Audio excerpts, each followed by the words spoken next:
Greetings, my name is Rudimentary Rob. Welcome back to my Raft series.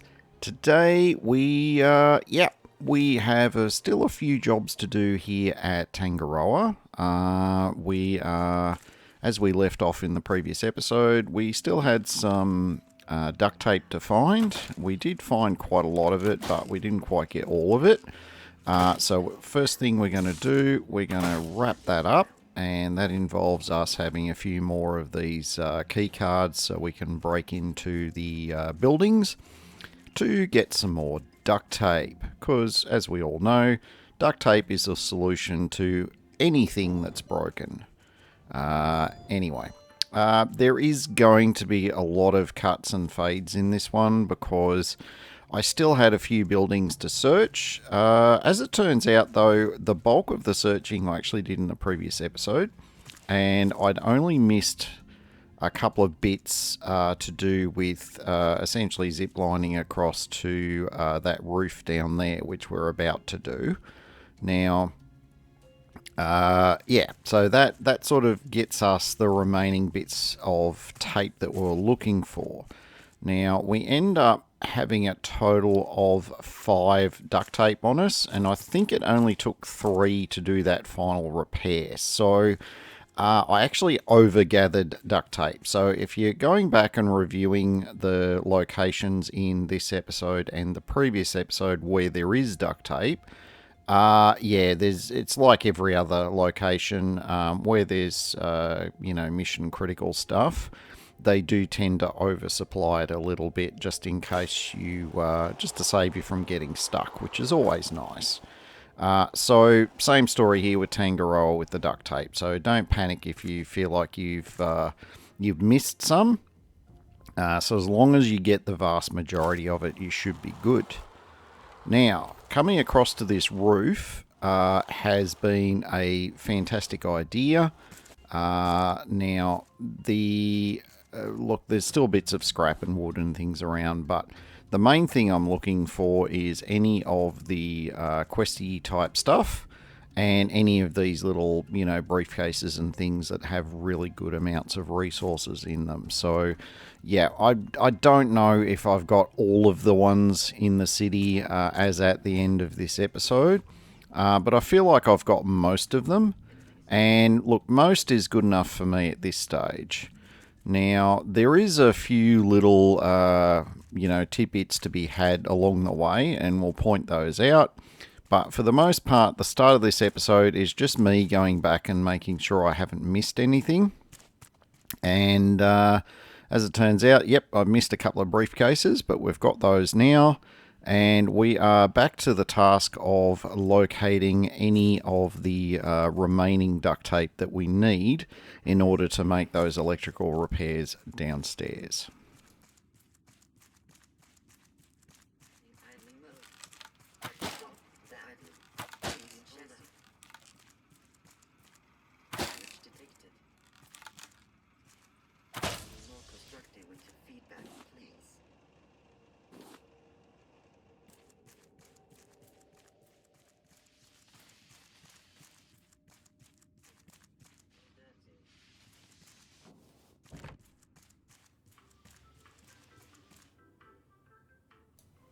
Alright, and this is the other building which I neglected to locate and clear in the previous episode, so we're going to do that now.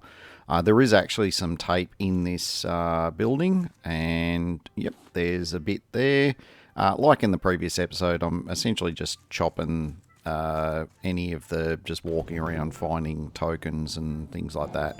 Unless it's a location for duct tape, I've had to cut it out. I was quite long in my session, and I couldn't just leave it all in there because it's a whole bunch of me walking around like this going, oh, is there something there? Is there something there? Is there something there? It's pretty dull, I've got to say. So we did... we did what we could to show you where the tape locations are. Look, there's another one right there, right on cue. And show you a few sites here and there. Randomly, you will see me picking up the occasional vending machine token, but that's usually because, there's some tape nearby. So, yeah.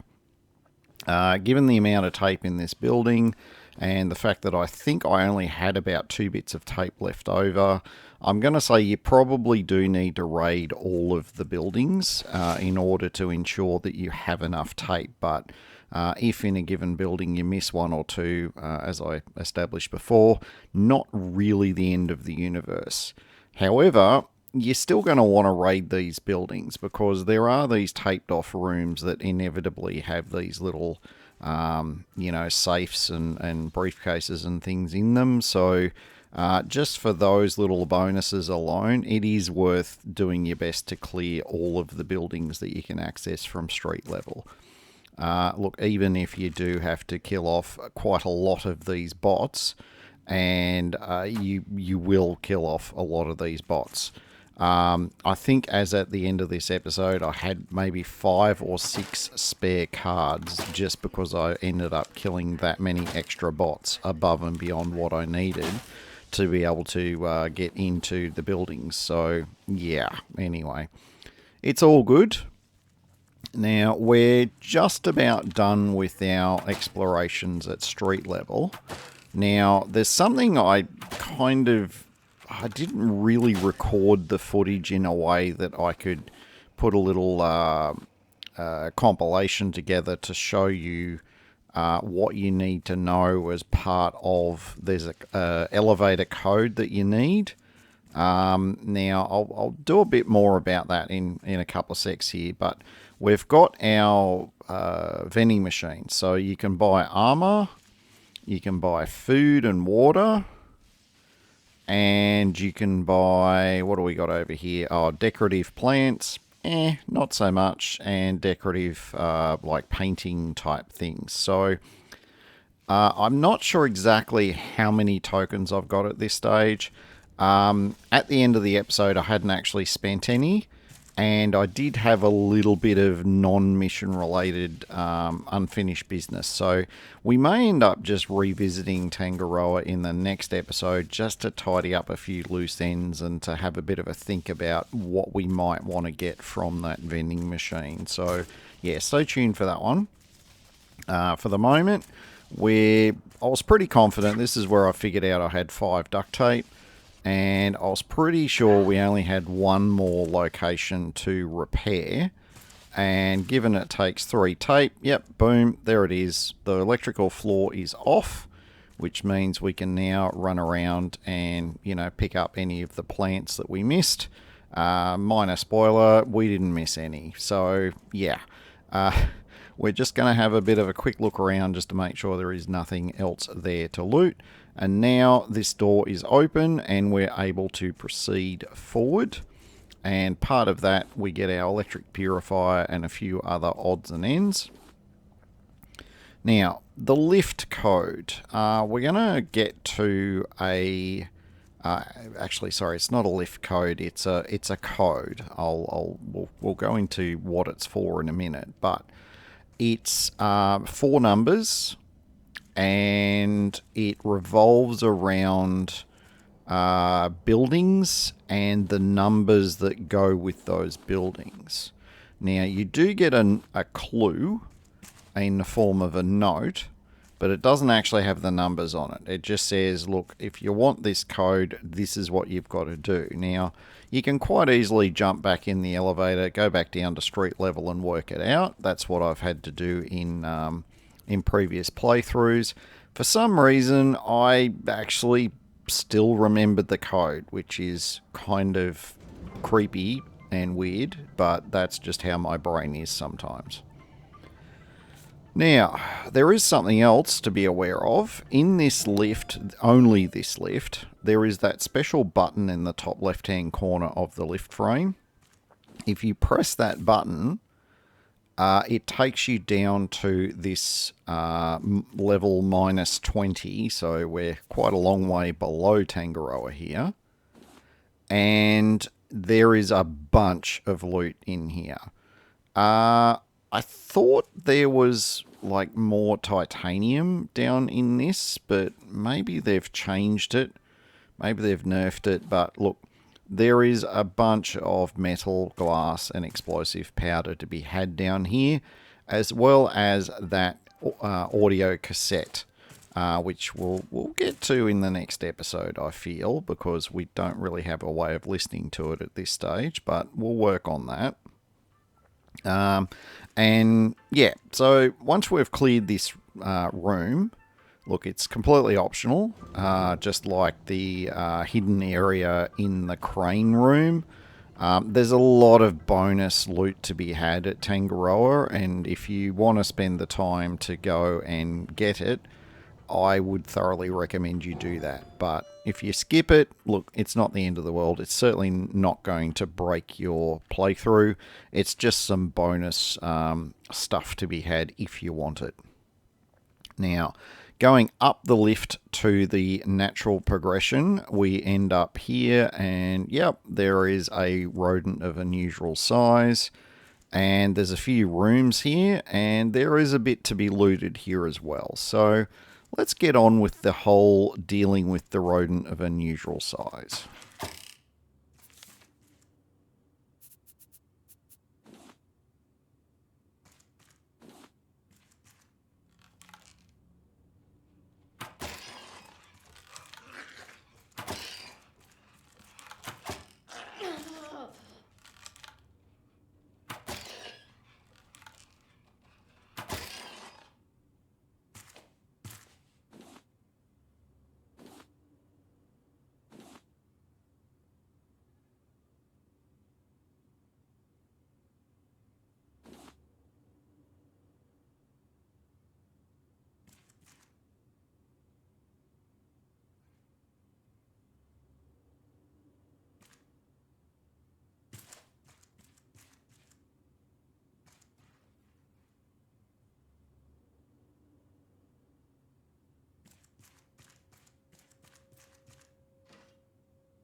Alright, this is part of our onward and upward aspect of doing Tangaroa. You just end up working your way higher and higher in the buildings.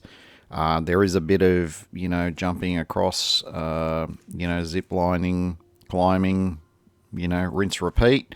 The goal here is that we're trying to get up high enough to get to the zip line that takes us across to that central tower.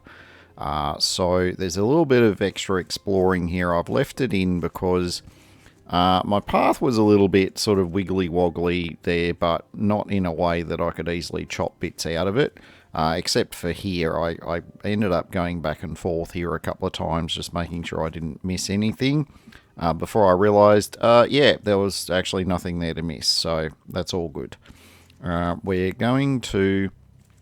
the key here is we go into this apartment at the top of the stairs. Not a lot to be had up here, except, there is a broken window, which is kind of easy to miss depending on the time of day. The glass is a bit hard to see, when it's a bit brighter or a bit darker, but you end up getting to that broken window, you jump through, you've got to crouch to get sort of through it. And then you work your way up the boxes, you end up here, and this is where you end up taking another zip line, where we go across to this window, which gets us into an even taller tower, with even more areas that look pretty, but generally don't serve much of a function, other than to give you rodents that want to nip at your ankles, and a couple of the vending machine tokens. You can see one there is stashed in the piano. So we end up picking up all of those tokens as we work our way up through this area.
Alright, this is the zip line that we've been working our way towards.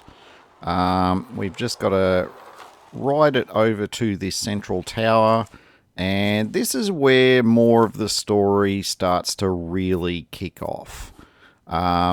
We get a bit more background and a bit more history on what happened here, as well as some nice resources and, you know, all that other good stuff. So, yeah, we've climbed that ladder. We're going to do a quick lap here, but there's nothing around the backside of the tower here. It's really just you know, you come up here, you go in here, and you find some bits and pieces, and you find a bit of story.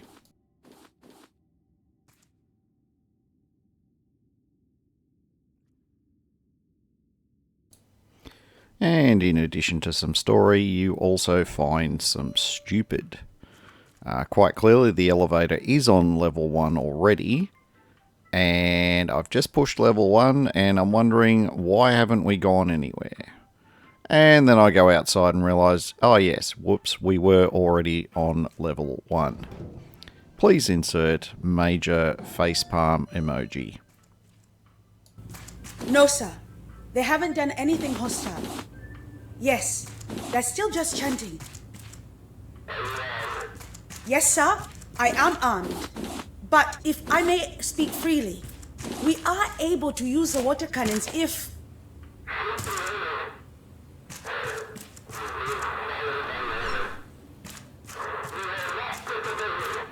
Yes, sir. No, sir. Tuli says shoot to wound.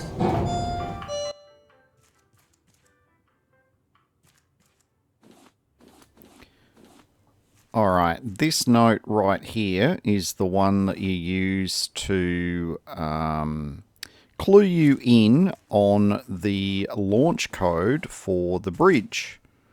Yeah, that's... I said right. It says launch the bridge. Yeah. Anyway, so this is our note, our clue. Now, I've overlaid what the actual code is here, but if you visit those locations, you'll find the building numbers corresponding with those numbers. There's plenty of how-tos out there. I'm not going to... I don't have the time in this episode to go through and sort of show you out in greater detail in terms of how to work that out, but essentially if you locate those buildings in those streets, they quite clearly have those numbers next to them, and that's how you work out the code. Once you've punched the code in, there is a bit of a loud event as the bridge gets launched clear of Tangaroa. Obviously some kind of emergency type arrangement. Now, it does land quite a bit away from Tangaroa and almost completely on the opposite side to where we are now. So we've come back to the raft. We've set ourselves adrift, and we're going to fire up the engines here in a moment, and we're going to go around Tangaroa until we can locate where the bridge landed.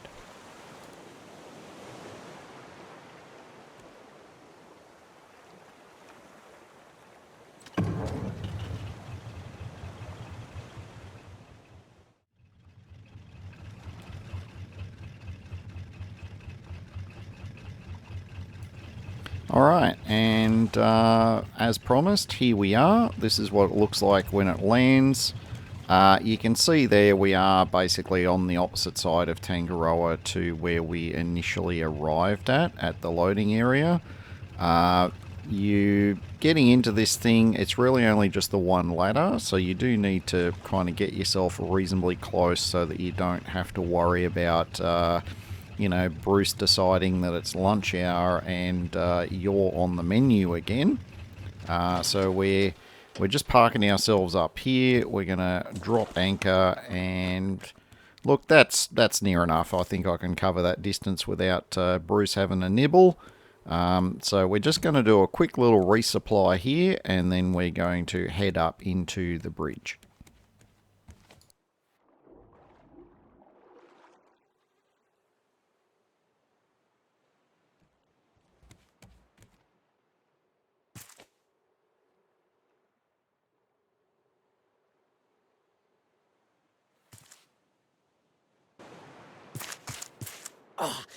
You there! Get me out of this thing!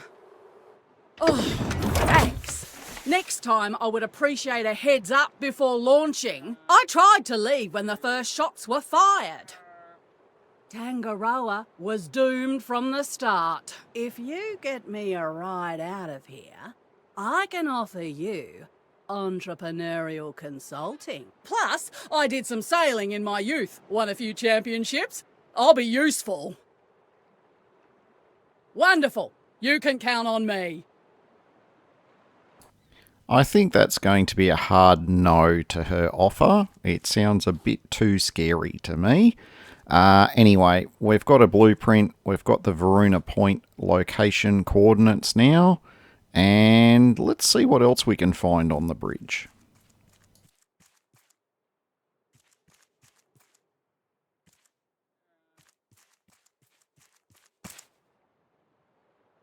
My name is James Tully. This is my final message.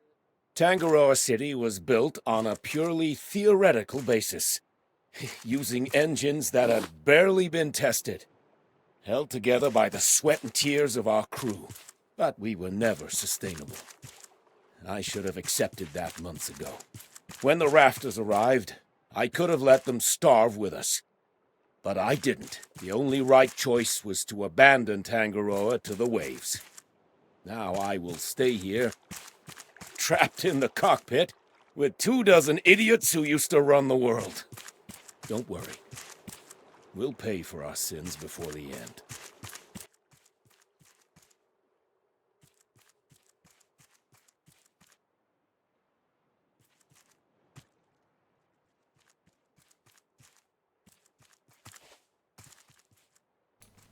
Yes, I'm sure they will.